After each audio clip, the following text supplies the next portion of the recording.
Bismillah, Assalamualaikum. Alhamdulillah kita sudah berada lagi nih, tiba di rumah belajar Al-Quran Backing Abu Said Al-Khudri.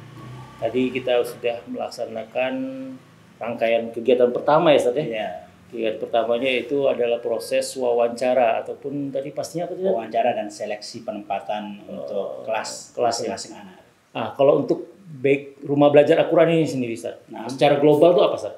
Bisa jelaskan nggak Ustaz? Jadi rumah belajar Al-Quran ini nanti fokusnya untuk bagaimana anak-anak ini belajar Al-Quran. Baik mereka membaca dengan bacaan yang benar, kemudian mereka juga menghafal dengan metode yang tepat gitu. Kemudian nanti juga mungkin akan ada nanti anak-anak ini juga kita masukkan di dalam kurikulumnya bagaimana mereka bisa apa istilahnya itu entrepreneurship ya istilahnya. Program itu kan ada dua kelas utama sebenarnya, Ya, intensif dan non intensif. Kalau tadi yang intensif kan dia usianya dari 6 tahun 6 sampai tahun. Dari bukan 6 tahun sih, dari dia bisa baca Al-Quran ya. Bisa mengikuti. Tadi ada usia 2 tahun. 2 tahun tadi. 2 tahun udah Ya. ikutan ya, Masya Allah. Jadi usia dia mulai bisa melafazkan Al-Quran ya, sampai umur 13 tahun. 13 tahun untuk yang Ikhwan dan ikhwatnya. Akhwat ya. Nanti untuk ikhwannya bisa sampai 15 tahun. Oh, ikhwan sampai bisa 15 tahun. 15 tahun. Untuk kelas intensif. Oke. Terus ada juga kelas non intensif tadi kayaknya. Yang tua tadi itu. Yang tua lebih semangat lagi dia. Iya, datang pertama tadi. Masya Allah itu. Itu gimana tuh kelas non intensif? Kalau yang sorry sebelum ke non intensif, yang intensif tadi itu sepekan berapa kali? Sepekan 5 kali. 5 kali jam 14.30 sampai jam 17. Berarti berapa jam tuh? Sekitar 3 jaman lah. 3 jam ya per hari ya? Hari, sampai 5 hari ya? Sampai jadi Sabtu Ahad libur ya? Enggak, nanti liburnya kita buat liburnya di Selasa dan Jumat. Oh iya dipotong gitu ya Selasa dan Jumat. Jadi ini sebenarnya pengalaman saya dulu ketika mondok juga Selasa dan Jumat itu ternyata efeknya bagus. Jadi anak-anak itu tidak jenuh terus menerus 5 hari gitu. Jadi 2 hari mereka masuk libur, nanti 3 hari masuk libur. Jadi ada waktu senggang lah mereka untuk refresh lagi. Gitu. Untuk di intensif tadi ada jenjang ya Ustaz? Jenjangnya tadi apa aja Ustaz? Jenjang ikro, atau nanti ada jenjang sebelum ikro. Ada jenjang sebelum ikro yang umur 2 tahun tadi ya? 2 tahun tadi. Iya, jenjang sebelum ikro ya? Ikro nanti namanya ada jenjang talqin. Jadi dilafalkan sama pengajarnya kemudian ikuti. Nanti mereka mungkin kurikulumnya nggak banyak, mungkin hafal ayat-ayat pendek lah gitu. Itu yang jenjang sebelum ikro. Talqin. Terus kemudian ada ikro, kemudian tahsin dan tajwid.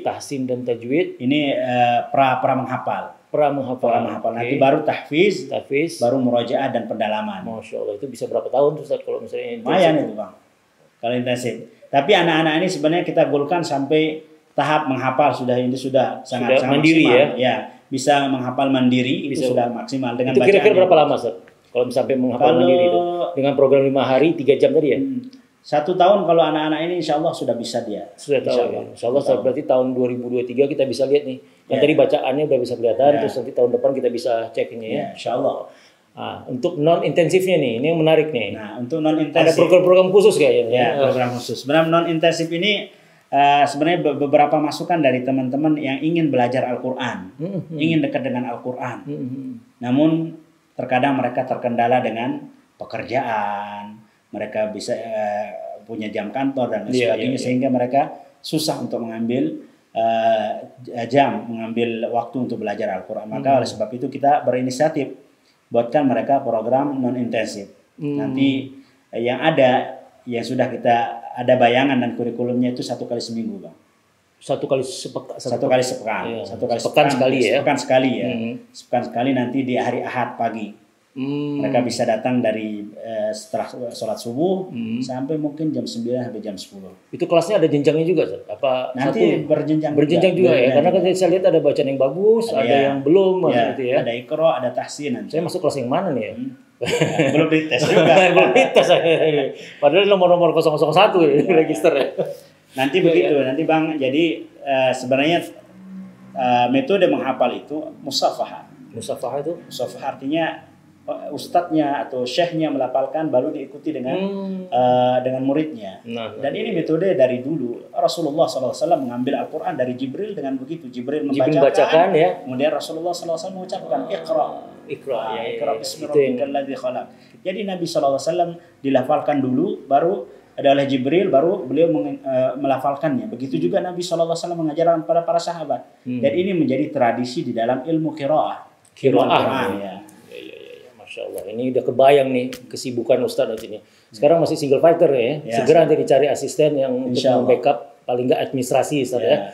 Terus ya ini kan ruangan 7x15 kan butuh dibersih-bersihin juga. Itu pasti butuh nggak mungkin istilahnya kita sendirian gitu kan, nggak mungkin Ustadz nyiapin kurikulum lah, belum lagi antara apa segala macam urusan keluarga lagi. Saya butuh staff atau inilah. Dan di situ kan kita berarti muncul tuh Ustaz, biaya operasional. Itu kira-kira nanti kayak mana tuh Ustaz? Yang untuk membiayai ini gimana nih? Kalau kita lihat dari latar belakang masyarakat di sini adalah latar belakang masyarakat ekonomi menengah ke bawah. Artinya kalau kita bebankan ke SPP atau IBS dan lain sebagainya itu agak memberatkan mereka. Ya. Otomatis kita sedikit mencari celah, peluang, memikirkan bagaimana sehingga operasional di rumah belajar Al-Quran ini bisa jalan. Pembayaran listrik dan lain sebagainya. Mungkin nanti kalau ada staf dan lain sebagainya kita butuh memberikan mereka tunjangan dan lain sebagainya. Maka ya ustadznya juga nggak mungkin kan. Ustadznya kita nggak makan, keluarga istri satu ya. Satu. Alhamdulillah. Anak hampir sampai ceplosan. Anak udah 4 kan. Itu pasti butuh beli susu, beras itu segala macam bahan pokok itu kan nggak mungkin. Ustadz kan pasti harus kita support juga. Nanti juga ke depannya kita juga nggak mungkin sendirian Ustadz. Karena targetnya kelas ini kan dengan ruangan 7x15 ini kita bisa maksimal dia 50 tuh nyaman sekali Ustadz ya. Bisa 50 berarti kan minimal 5 Ustadz kan. Berarti ada 6. Beliau nanti Ustadz jadi pemimpinnya ada 5. Nah, itu kan berkembang. Kita gimana tadi Ti? Jadi idenya kita buat usaha, mau tidak mau kita buat usaha yang akan bisa menopang dan mendongkrak perekonomian atau operasional di rumah belajar ini. Yang sudah terbesit, kita buat usaha bakery. Itu yang kemarin Ustadz ngambil khusus tuh kayaknya. Jadi itu dapat pujian dari mana-mana tuh Ustadz. Yang seorang Ustadz yang bisa berkesempatan ngambil khusus gitu loh, ngambil khusus bukan hanya jadi banyak pujian lah soal itu. Sebenarnya ini Bang, dari baru rencana kita buat rumah belajar Quran ini muncul juga rencana bagaimana kita bisa membuat operasional dan kesejahteraan bagi staf atau pengajar yang ada di sini. Oleh sebab itu ketika baru rencana saya sudah terbang ke Bandung kursus. Berapa hari itu Ustaz? 2 hari sama chef itu ya, Chef Agus ya. Itu udah memang bidangnya beliau tuh memang masternya. Masya Allah. Selain itu apa lagi Ustaz? Selain itu mungkin nanti karena namanya juga bersatu kita ngopi baking. Nanti bisa lah nanti kita berkolaborasi dengan baking untuk kita jualan kopi, jualan beans dan lain sebagainya.